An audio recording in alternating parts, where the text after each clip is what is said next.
আপনার ব্যাগটা সরান। হ্যাঁ হ্যাঁ নিশ্চয়ই। কি সমস্যা আপনার? আমার দিকে এভাবে ভ্যালভ্যাল করে তাকাচ্ছেন কেন? মেয়ে দেখলে চোখ চোখানো উঠে পড়ে নাকি? টিকিট টিকিট টিকিট টিকিটটা কি? এটা তো এই বাসের টিকিট না। এই বাসের টিকিট না? না। তাহলে? আপনার বাসটা আমাদের বাসের একটু আগে বেরিয়ে গেছে। এই সিটটা ওনার, উনি দুটো সিটই বুক করেছে। সরি, আমি চলে যাচ্ছি। ইটস ওকে, আপনি চাইলে এখানে বসতে পারেন, আমার কোনো আপত্তি নেই। কোথায় যাবেন আপনি? মায়াপুর। তাহলে তো ভালোই হলো, একসঙ্গে ট্রাভেল করা যাবে। আমিও ওখানেই যাচ্ছি। মায়াপুরের কোথায় যাচ্ছেন আপনি? জমিদার বাড়ি। জমিদার বাড়ি? কি হলো, জমিদার বাড়ির নাম শুনে হঠাৎ দাঁড়িয়ে গেলেন যে?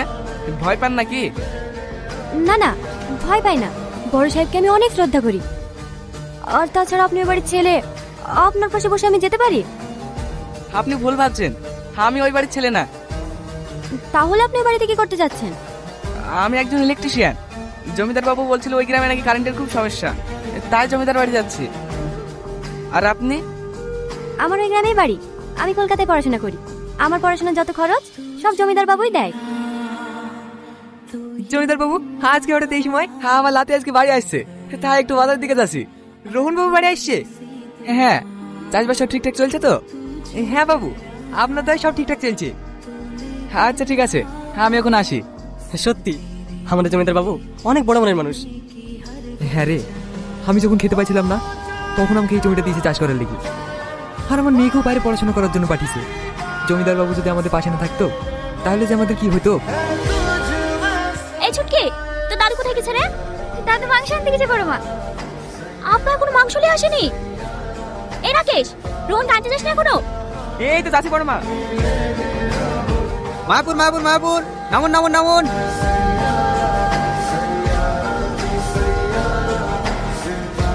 ওই তো জমিদার সাহেবের গাড়ি। আপনাকে নিতে এসেছে নাকি?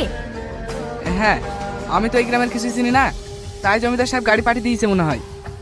ঠিক আছে, যান তাহলে। তুমি হেঁটে যাবা? হ্যাঁ। তুমিও এসো আমার সাথে। না না, আমি হেঁটেই চলে যাব। কি করু, এসে শুরু? আরে ওসব কিছুই না, চ। দাদু ভাই আসতে কোনো অসুবিধা হয়নি তো? না দাদু, কোনো অসুবিধা হয়নি। না খেয়ে খেয়েছি, আর কি অবস্থা করেছে দেখো তিনি। এক্সাম ছিল তো, তাই ঠিক মতো খাওয়া হয়নি। এবার তোমার হাতে খাবো, খেয়েই মোটায় যাবো। আর 1 মাস বাদ দিয়ে তোর পরীক্ষা, এখন বাড়িতে আসা কি দরকার ছিল বলতো মা? একবারে পরীক্ষাটা দিয়ে আসতি। তুমি চুপ করো, তোমার শরীর খারাপ, আর আমি বাড়ি আসবো না। কি রে মা, কখন আসলি? এই দেখো আব্বা, কিছুক্ষণ আগে আসলাম। ভালো আছো আব্বা? হ্যাঁ মা, ভালো আছি। পড়াশোনা ঠিকঠাক চলছে তো? হ্যাঁ আব্বা, আর 1 মাস পরে পরীক্ষা। তোমাদের গ্রামটা আমাকে একটু ঘুরিয়ে দেখাবে না? আজ না, অন্য কোনো একদিন। আমি জানতাম তুমি আসবে। আর যদি না আসতাম? তোমার ওই হাসি আমাকে বলে দিয়েছে যে তুমি আসবে। ঠিক আছে জ্যোতিষী বাবা, আপনি অনেক কিছু জানেন। চলো।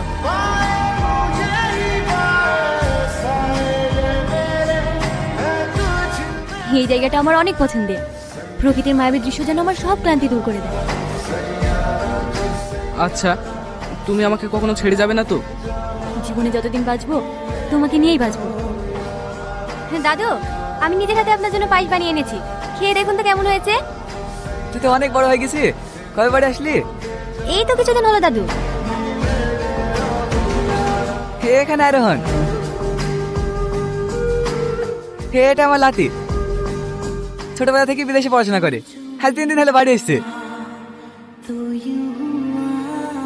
ঠিক আছে দাদু, মা শরীর খারাপ তো, আমাকে আমার বাড়ি গিয়ে অনেক কাজ করতে হবে। আমি এখন আসি। হ্যাঁ। দেখো সাথী, আমি জানি আমি মিথ্যে কথা বলেছি, কিন্তু আমি যদি সেদিন তোমার সত্যি কথা বলতাম তাহলে তুমি আমাকে কখনোই ভালোবাসতে না। আমি তোমাকে ভীষণ ভালোবাসি সাথী, তোমাকে আমি হারাতে পারবো না। তুমি কেন বুঝতে পারছো না? তুমি জমিদার বাড়ির ছেলে, আর আমি একজন সাধারণ চাষির মেয়ে। তোমার দাদা আমাদের সম্পর্ক কোনোদিনই মেনে নেবে না। কথা কথা কে তুই তো হাবাচ্ছি কেন? ওই বাড়ি সাবধানে মেয়ে রোহন বাবুর সাথে। কি? ওই মেয়ের এত বড় সাহস আমার না থেকে কি করবে?